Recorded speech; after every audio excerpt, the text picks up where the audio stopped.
Welcome, everyone. This is episode 21 of Enough to Keep Going. Welcome back for another week, everyone. It is Tuesday night. We're coming a little early tonight because, well, life, right? And that's okay. It's only two of us here tonight. It is myself and Swiss. How are you tonight, Swiss? I'm doing pretty well. It's gonna be. I can't believe it's the 21st episode already. It, Yeah, it seems like we we've just been started. we've been consistently churning them out week after week. So if you've been with us this whole time, thank you. And if you're just stumbling into us, hopefully this is not a painful process, but hopefully you know that you find some good tips here. If you go back last week, we had a nice discussion about the three big releases that happened on the 27th of October. We've had lots of good conversation about microtransactions and single player games and what we want in game design all in the last couple of weeks here, Swiss. We've got a lot that we've been talking about now that we've been moved over to the GWW network, and we're glad to be there. But that's enough. There's enough talk. There's plenty of us for us to keep going on. So let's talk a little bit about the topic tonight. So we've got our topic tonight, and then there, as always, we'll have a little bit of time here for our playlist. And our Tuesday night show always tries to get in and out within an hour. We shoot for 45 to 50 minutes, but sometimes we love to talk, and we've got a lot to say, or at least we think we have a lot to say some days. So tonight, though, our topic is the beginning of November. We've got a week and a half, 2 weeks before Thanksgiving in the US here, which means we're getting into Black Friday sales. We've got some leaked ads, or whether they're leaked on accident or leaked on purpose, that is still up in the air, but there are good sites out there like bfads.net or Black Friday, um, there are a number of places. There's Cheap Ass Gamer. There's lots of sites out there that provide a way to kind of pool that together, and even bigger sites like Polygon and Kotaku have been kind of funneling a number of the ads as well. So there's plenty of opportunities, and we're not going to go too far into that. But I think as Swiss and I were starting to kind of go over things, there are some good prices that are starting to come out, but also, what should we be looking for? What kind of deals might be out there? That this is day 2 or day 1 of the Xbox X release. So we're not going to see a whole lot of sales on that big platform, but we are seeing some sales on some others, right? That Kohl's and Target have an Xbox S for $189, $190, and along with a $40 or $25 gift card with it. That seems to be kind of a going price. What we don't know yet is that just the base model, or does it include one of the game bundles like the Madden bundle or the Forza Horizon bundle that would include a game for basically $160.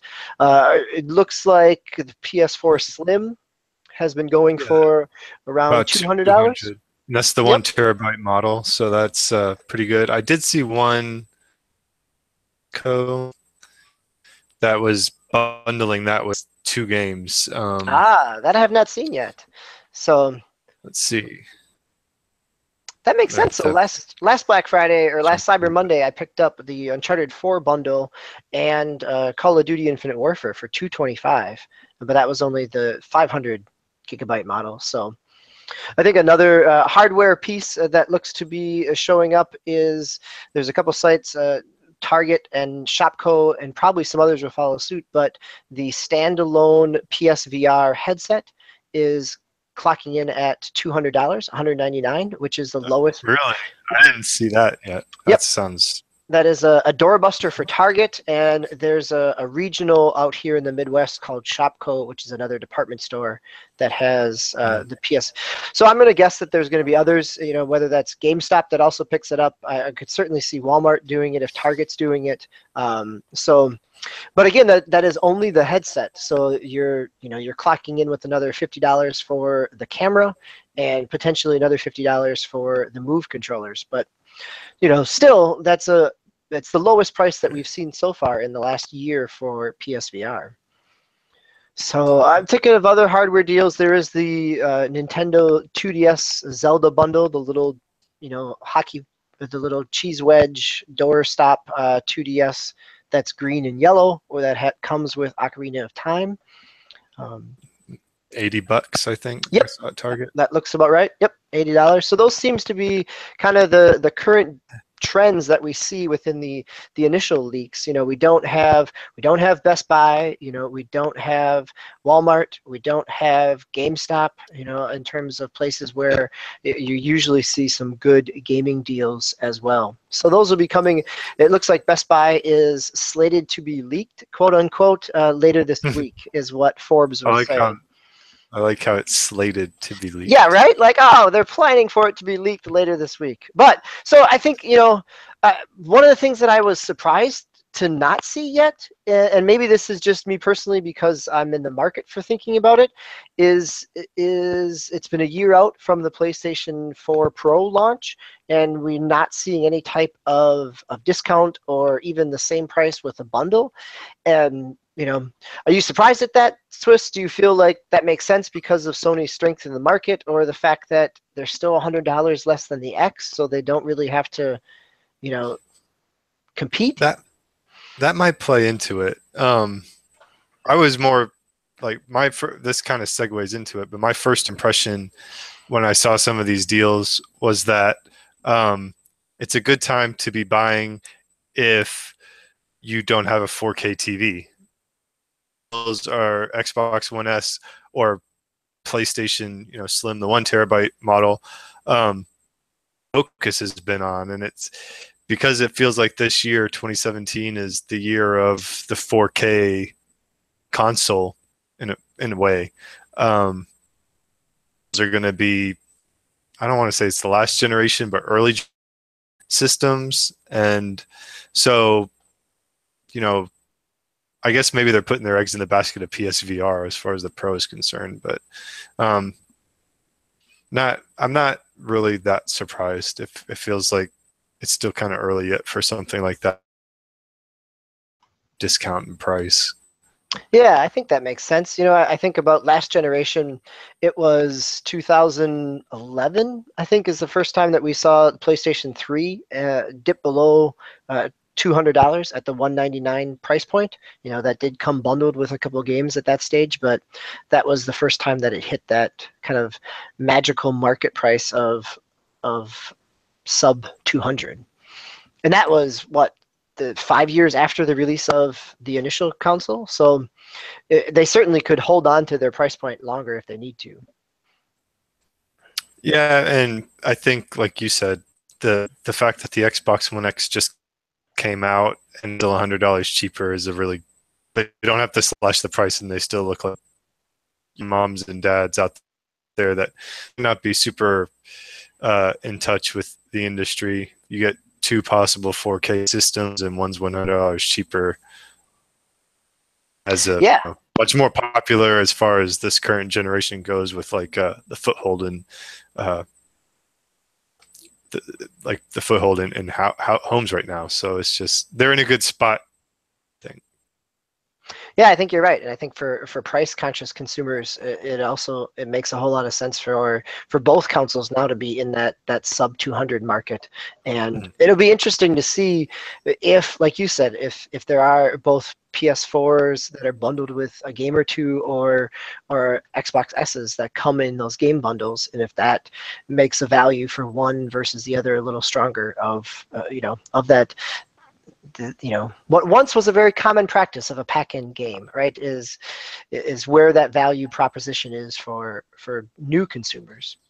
I found that I was kicking myself because I lost that one little tidbit. It wasn't for 200.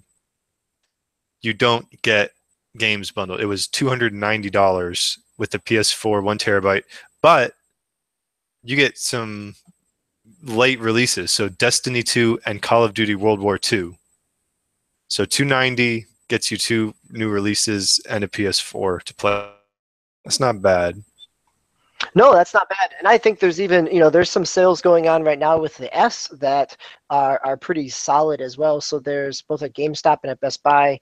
It runs until the 18th, so right before we get into the holiday season, that you could pick up an S bundle for $250 and any game for free.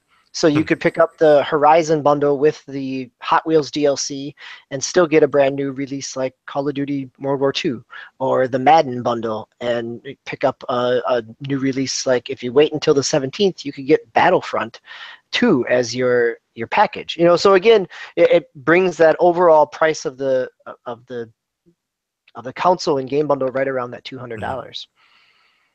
So there's lots of games that are going to go on sale, Swiss. I don't know that I want to kind of dig into a listing here, but I think one of the things that I always look at when I start thinking about games on the holiday is, how soon do things get discounted? EA and Ubisoft tend to price things a little more competitively sooner, and we're seeing that even in the Target ad where Need for Speed Payback, which actually comes out on the 10th of November, is leaked in an ad to be down for $35. So if you really need to play Need for Speed in the next 14 days, you can pay $60. But if you want to wait until Black Friday, you're going to get $25 off the list price. There are other. Does that concern you any with regards to, like, do you think that the buzz, they just, is it one of those releases from like Hollywood where they're like, this isn't so let's release it in September when we're not going to be going up against the Avengers Age of Ultron or something, is you, I think So I would say that if this was a different game, I think I'm a little more concerned of that with something like Shadow of War, which is also at that 30, it's at a target for $30 on Black Friday. And that's been out for a month, right? And which hasn't necessarily reviewed extremely well. I think the difference for Need for Speed is in all the messaging that EA has been talking about in terms of their pivot to microtransactions, right? So if they can sell Need for Speed cheap, but they get it into more homes and people start playing and buy loot boxes, they recoup their costs. And so I think that becomes the incentive there. So I'm not as concerned. I've played around with Need for Speed a little bit, and we could talk about that in the playlist. But I think that that's the difference, is that because there's so many games that have loot box tie-ins, but there are other games that are at the $30 point of, like South Park, which just came out a couple weeks ago, is at the $30 price point. So is Wolfenstein yeah. too. I was surprised to see, because I'm enjoying that game, and because I had a $30 gift card. But ultimately I could have, but still it's like, dang, that's fast that it dropped. Yes, that is pretty fast. And and maybe that is part because that is only a single player campaign, right? That may be part of it. It also maybe Bethesda has done that before with the Skyrim games, the Elder Scrolls games, sorry, excuse me, and the Fallout games, that they haven't been shy about heavily discounting them. Skyrim, one of Prime's favorites, the Skyrim Remastered Edition for Xbox and for PlayStation 4, Target has it for $15, right? So there are lots of older games that you might find, even games that were released this year, coming in at those lower price points. I think this is where I'm starting to look at what was released in the springtime that I want to come back to. Is it something like Horizon Zero Dawn, Resident Evil 7, which is on sale at Target for $15. Nier Automata, right? Got a lot of press early on in terms of a game there. Injustice 2, I think those are kind of those games that came out in the springtime that we're still kind of, we'll probably see heavy discounts on. There are other games that, if you think back at what you played this spring, or, what you've seen in the ad so far, things that make sense, things that you're surprised to see, Swiss? Final Fantasy, Resident Evil 7. It surprises me that they came out, early in the year to $15, according to this Target leak. So, I'd expect 25 or so. It seems really cheap, and I'm happy about that, because Final Fantasy 15 has been, I didn't want to pay full price for it, but it's been on my radar. Yeah, it came out last year before the holiday season. Oh, okay. So I'm a little bit off then. Yep. But Resident Um, Evil was a January game, I'm pretty sure. right. As far as Horizon Zero Dawn, if you haven't picked it up yet, I haven't seen anything in these leaks regarding Horizon Zero Dawn, but I think last month we mentioned $25. $25 at Target. It's in Target. there. It's not a picture on the cover, but they have they have 3 games that they show the side of the case to, and Horizon Zero Dawn is there. Because I was going to say they're in December they're releasing the complete edition, and that gets you all the DLC, but that's $50, so you can still get the Black Friday deal and then pay for the DLC, and that's still cheaper. Yep. Yeah, I think why they're doing it. Why they're discounting it so heavily is they're trying to move out the original copies to make room for the complete kind of Game of the Year edition. Yeah. It's interesting though, away from the microtransactions. I really liked that Trojan horse argument for the discount on what was it that you meant? The EA Need for Speed. Yeah. Need for Speed Payback. Get it into homes and then get them using the credit card. I mean, it makes sense. There's going to be a news story.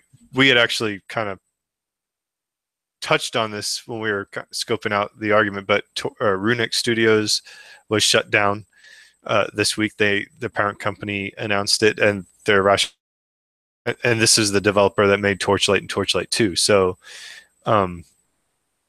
their rationale was want to pivot to more of a games as a service type thing, and it just feels like we can't get away from this story.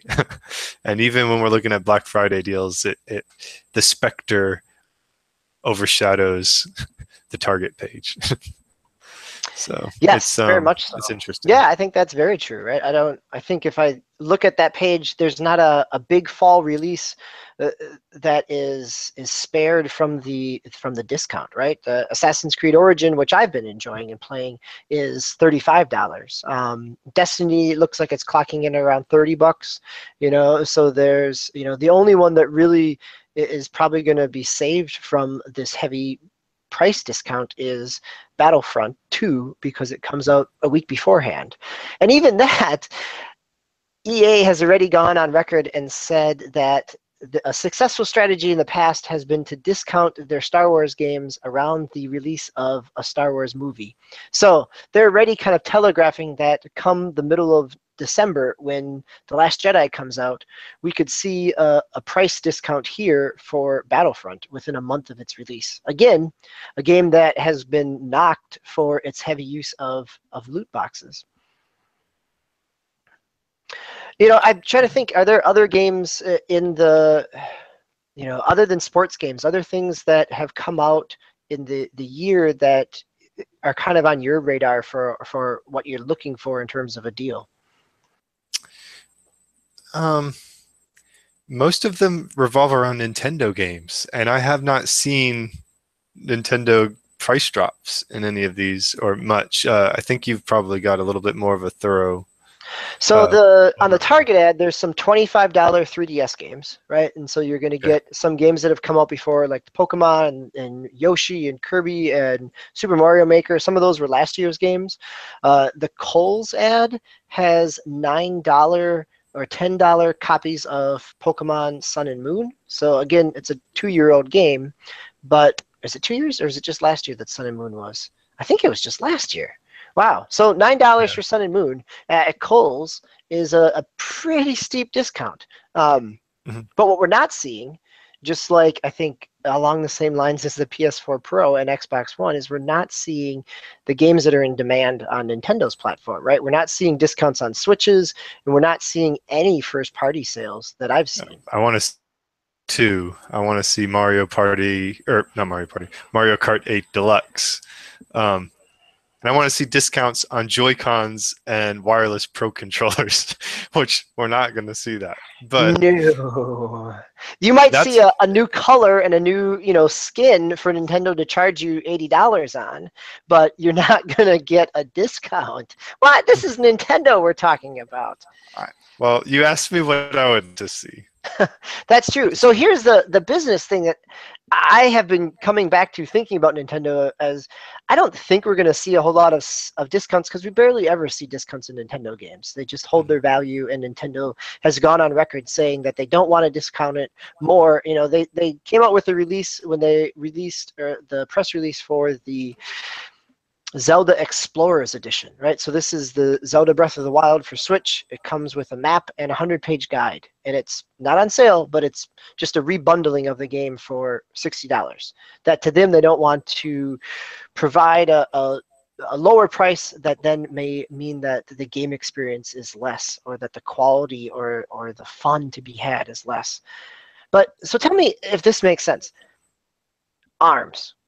Is ARMS still a $60 game 6 months out? That the hype around it has gotten overshadowed by Splatoon, that there's plenty of other stuff to play on your Switch now with Mario or bigger names like Mario Kart. Here is a struggling new franchise for Nintendo. It sure seems like it would be a great way to discount it and get it in more homes for people to try, especially around the holidays when you're stuck in a house with a bunch of family and you really want to start swinging, right? Doesn't ARMS seem like Right. a good use of both marketing and opportunity? Yeah, I would say that if there's one game in Nintendo's lineup from this year that would be an ideal candidate, it would be ARMS. I actually had pre-ordered it along with some other stuff, and then after you kind of had your impressions from the demo, and I started to see some early, because I canceled the pre-order. But so I think this is more just like a psychological thing. Like Nintendo doesn't want anything to be like you said, you have a certain standard of quality. So it's like how people when they taste wine or something, if they don't know the price, that it varies completely what they feel is but if they know, okay, this is the more expensive one, it kind of affects their interpretation of the experience, and they'll always kind of choose the expensive wine as the most quality wine. So with Nintendo, it might just be they want Nintendo to be the brand. So I can understand them saying, look, it's one thing for us not to discount Zelda and Mario. It's another thing for us to say, look, we are Nintendo and 100% across the board, we are quality, and not to the armor. That way they can, even if the game sales are weak, people can look at it and say, well, that's a Nintendo first party game, therefore it must be good. Does that help you if nobody's buying it? I don't know. If I'm looking at it and I'm saying, hey, there's ARMS and there's Mario Kart 8 Deluxe, and such, one has mediocre reviews and one has great reviews, I'm going to buy the game that has great reviews. And perhaps I would have said, well, if it's only $30, I'll go ahead and grab it too. So I wise to have necessarily that attitude for every game you own, for every game you're publishing. Sure. Yeah, no, I think that makes sense. And there's plenty of examples of where Nintendo may not be doing necessarily what armchair quarterbacks of us or armchair analysts of us would encourage them to do. I think exactly to what you said in terms of the value there. So I think we ran through most of the target ad. There hasn't been a whole lot else out there. Are there other approaches that you're thinking about as we head into kind of prepping I was for curious. the sales? So you asked me kind of what I was looking and hoping to see.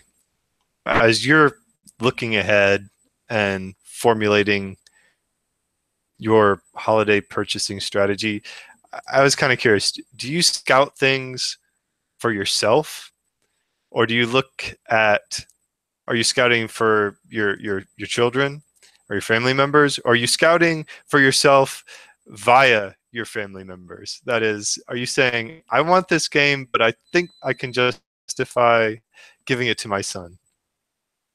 Like, how's your I think scouting going right I here? think there might have been a time where there was some of that, as my kids have gotten older now in middle school, that they definitely have their own interests where, during the Wii, I could have certainly said that, yeah, this is going to be a fun game. We want that.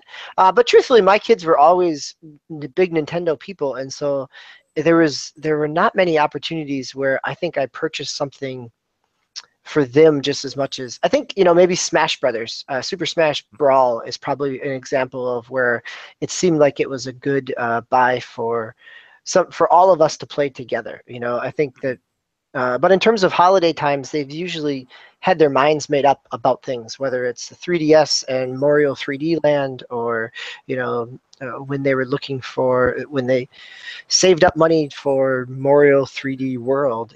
So I'm usually ending up looking for games for myself. I'm certainly looking for if I know that my kids are excited for something, I'm gonna be looking for a value on that so that I'm not just plopping it down at the nearest opportunity.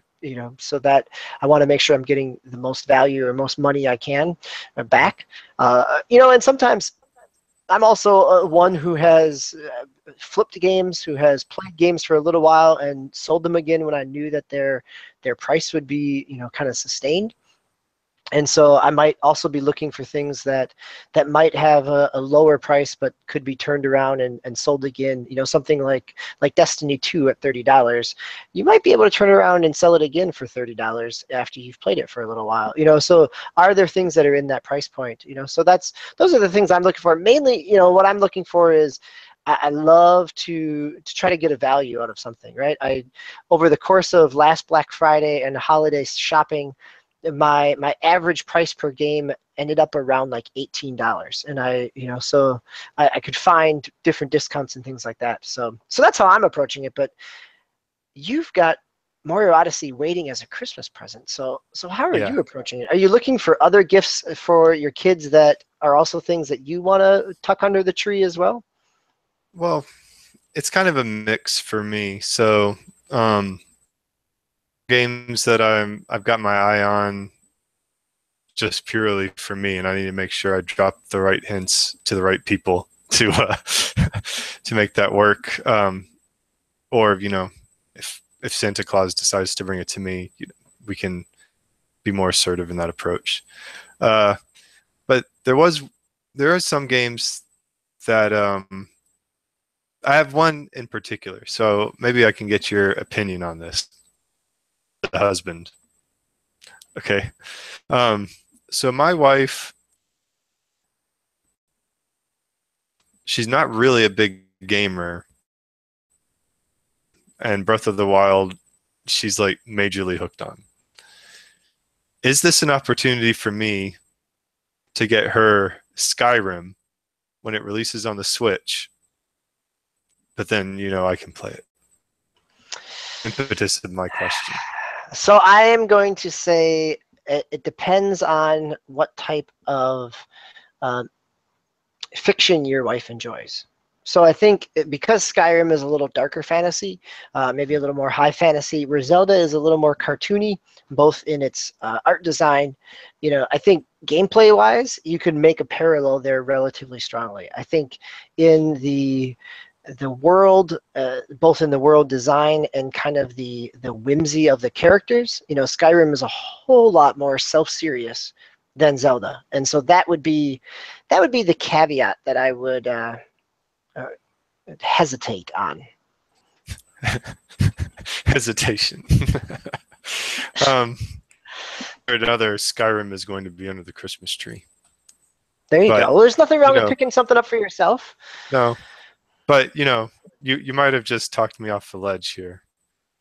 So, If she was a big Lord of the Rings fan, I think you could make a case that she might really enjoy it.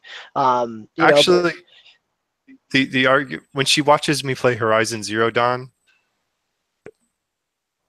in comparison to Zelda, so about the feel of the story. So yeah, I Yeah. might just pivot to jewelry because I know that that's always going to be Yep. There you go. successful. So I have an addendum to your answer, your question before. So I may not be buying games for my kids that I know that I want to play, but I am guilty of buying systems that I know that I want, that I can kind of package as a big Christmas gift, right? Like in the PlayStation 3 was that, because it came bundled with a bunch of uh, you know Ratchet and Clank games and Little Big Planet. Last year, I the PlayStation 4, which I really wanted, and also got bundled as a gift for the family. Hmm. So there are definitely ways where things have been shoehorned in for the sake of my own gaming tastes. So, so this year, that's definitely something that I'm thinking about. Is I don't think there'll be a big console under the tree, because our console purchase this year was the Switch way back in March, and that has been a popular thing in our house here over the last week, as both my sons have now finished the story in Mario Odyssey and are going back. They've unlocked the dark side of the moon. They're kind of digging through that, and they keep encouraging me to go back and play it some more. And so I did have a chance to go back and play it some more. So that's been one of the things that I've been playing this week. But still just kind of, for me, it's a fun game to pick up and play, and it's also, sometimes I get super sucked into it, and uh, 2 hours later I was still churning through and hunting moons. And also, it's one of those where I've been able to pick it up while I'm waiting for a dryer to get done, knock out a moon or two and put it back down. So it's going to be up there in my discussion of favorite games of the year, that's for sure. Oh, interesting. Okay. Well, uh, that's going to be coming, and I think we're trying to get all four of us favorites of the year episode. So Yeah. It should be, yes. I think after we get through and into December, there should be some really interesting conversations here about what are some of our favorite game experiences this year. I'm about 10, 11 hours into Assassin's Creed Origin, and still just loving it. It is a game where I find myself sitting down at the end of the night, and next thing I know, it's 12:30, it's 1 o'clock in the morning. I am still not really far in the main story, but I'm hunting down bandits and crafting, and I hunted a killer hippo the other night, and I've been on a crack crusade. So again, it's been just a fun kind of lose yourself in the world type of game. that's last 2 weeks. Assassin's Creed Origins hasn't been on my radar. Slowly, you talk about it, making me wanna, and And it's a beautiful game. I mean, um, I'm playing it on PS4. It looks just a base PS4. It looks really great. I'm sure that the enhancements for a Pro or the X seems to be really shining there as well. But yeah, it is. I think because of the leveling system, that it makes the progression feels like a little bit. I'm enjoying it more because there's an incentive to go off and do some side quest stuff rather than simply just kind of closing out the map. So that's been really nice. excuse my ignorance, but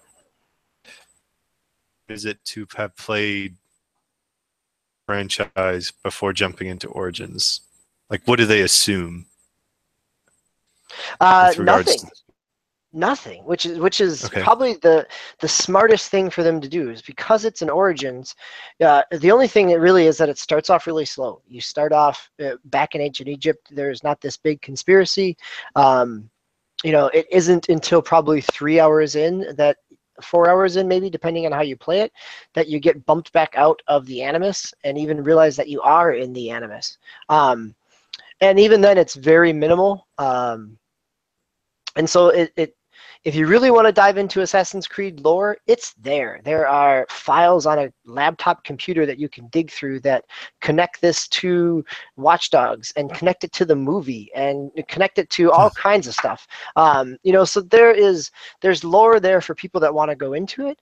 But also, once you get out of it, you could also get back in within 2 minutes. So it is. I haven't found it very disjointed at all, and most of my time has really been just living in ancient Egypt and exploring. So. Wow. One of the final games that I want to talk about, but I didn't have a whole lot of time. So I'm in EA Access. I have that, which meant I get the previews of some of their games, including Need for Speed Playback, which I've had a chance to play a little bit. And it feels like a spiritual successor to Burnout. You know, it definitely has, it feels kind of in that Need for Speed Most Wanted type of vein in terms of there's a lot of car takedowns and police chases. You've got some jumps, which bring you back to kind of the Burnout series. But it's got a peppering of Fast and the Furious, all of which sound like it should be really enjoyable as an arcadey type of racer. But maybe it's just because I'm wrapped into Assassin's Creed right now, but I've had a chance to play it, but I don't really have a whole lot of incentive to go back to it right now. So when I saw them announce that at E3, and I saw like the little bit of a game, description and the Burnout heritage, I was excited because Burnout 3 Takedown is one of my all-time favorite racing games. And then they said it's going to be open world, and when they went with open world and Burnout Paradise, I hated it. I couldn't stand it. So how is that balance in there? Is it like racing obnoxious, or can you just get in there and so you end up having to navigate in your open world to get to the next race, right? It seems to be relatively populated. There are kind of jump adventure types of races. There's drag races. There's speed.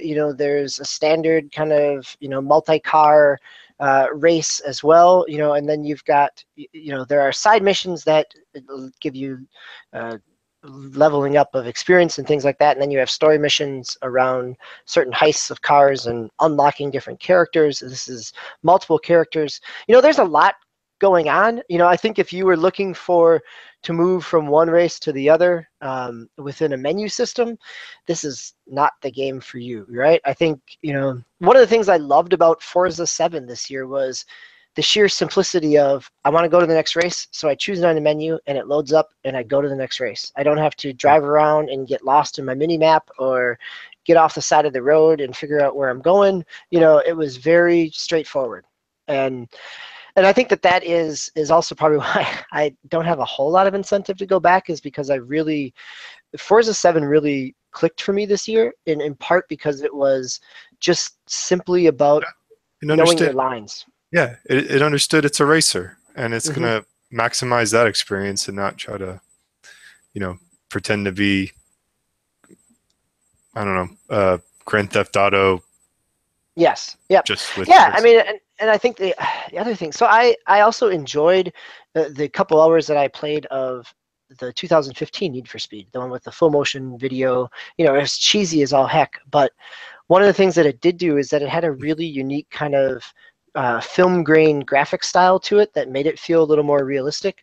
This feels very arcadey and it looks realistic, but that you're playing a video game. It's a video game. So if you want to handbrake around corners and slide and drift, and you've been waiting for a racer to do that, this is definitely a game for you. If you're looking for something more refined, there are definitely options out there that are not Need for Speed.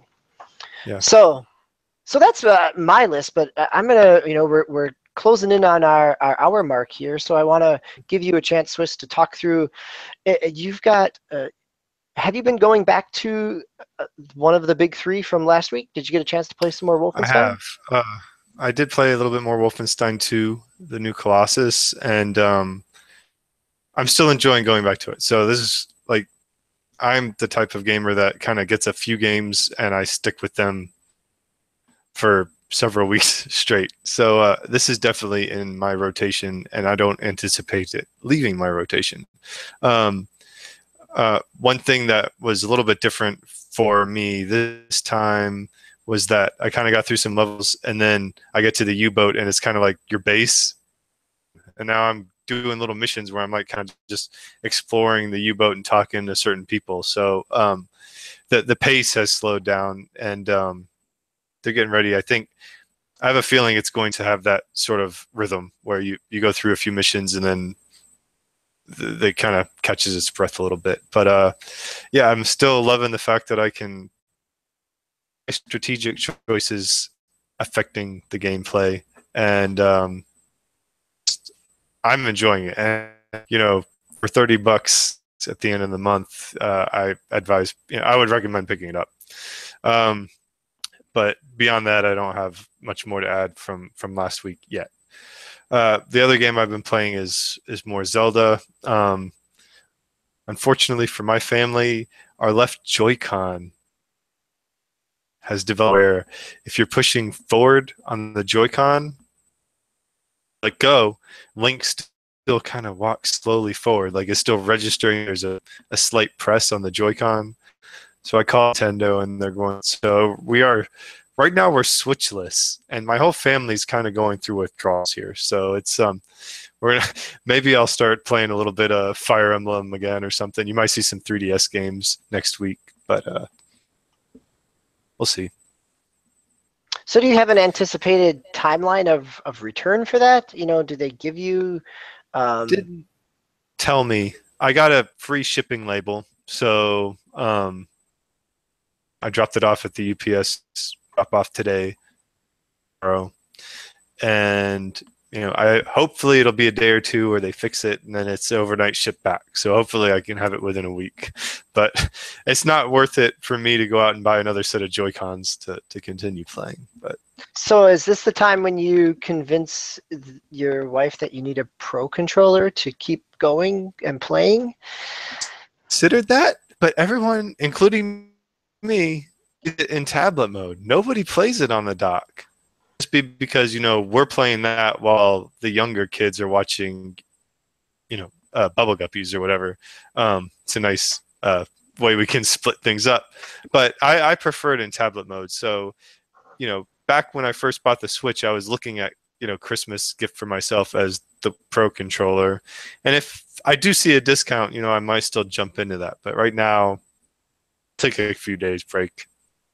Yeah, I think. No, I've had I picked up an extra set of Joy-Cons right from the get-go, mainly because I knew that with Mario Kart 8 coming out and 4 of us in the house or my kids having friends over, that there was going to be a need for some 4-player Mario Kart. So if you find yourself in need of an extra left Joy-Con, let me know and I can send you one on loan there. Awesome. So yeah, not too much for. Although my sons have played a little bit of Mario Odyssey in co-op mode with the hat, and so I think it's definitely a mode that works well for parents and children. It should be an interesting, and it's not nearly as competitive and punishing as the new Super Mario series where you could knock each other off ledges and things like that. That was most frustrating for me because we'd have one person like way behind, and then the screen zooms out, and it's a pain. Yeah, that was that was. I know my kids were so excited for that. They were so young, and it just was a game that ended up in yelling a lot of times. So half the time, one kid's yelling, "Pop me, pop my bubble." Yeah, and the other time they're saying, "You knocked me off the edge." Yeah.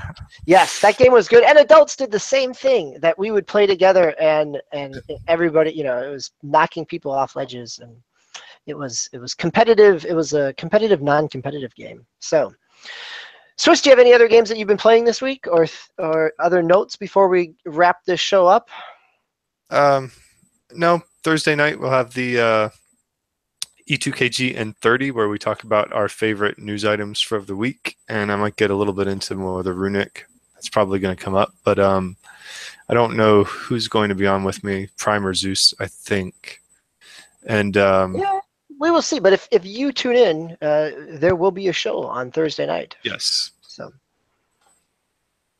Yes, and I think that we've got some good news. Both Runic, last week there was a lot of news around some financials. We're getting into games that might start to be announced. We got the a cover release of MLB. We just had the World Series, and so there's things going on there. That this may be a busy time for game sales and game playing, but it does not necessarily mean that game announcements have slowed down either. We're going to trickle into December, and we're going to get PlayStation Experience and Game Awards, and so there's still going to be news that's going to be coming. So, what were you going to say? if there's one thing you can trust E2KG for, it is nerd crunching financial packages, financials, and game sales and whatnot. Because I discovered all of us actually. You mentioned last Thanksgiving you had you said average game average price per Average game. price per game, yes, in my Yes, holidays. that's because you have a spreadsheet tracking all of this, as do all of us. So This if is you want to very geek true, and out, we can I can give you some stats on what I've spent each month and the average price per game on those. Yeah, so right there is good gaming value and gaming math geekiness here on the E2KG shows, and enough to keep going. And it also makes sense that why we're part of Geeks Worldwide is if we're a podcast that's talking about how much on average that we spend on games and a spreadsheet yeah. to document that, chances I, are I hope. we belong on this network. Yeah, I hope that's bringing people in and not chasing them away. But we Well, got it's to the be end of who the we show. So if you've made it this far, congratulations. You already know how geeky we are. So are. Right. please continue to join us every Tuesday and Thursday. The Thursday nights are our new show in 30. Tuesday nights are our topic shows. We're going to have continued topics. We've already started to tease our Game of the Year discussions that will be coming in December. We've got all four of us here, not only the rotating chairs, but we'll all come back around the holiday time for some good discussion there as well. And again, we look for your discussion, whether it's feedback on the YouTube channel and other places on social media. Tell us what you've been looking at, what type of game values you're looking for, or topics that you'd like to see, and we'll be happy to pick them up and join you in the community. So again, on behalf of myself, DBQ Hams, and SwissGuard, this is always enough to keep you going. Have a good night. Good night.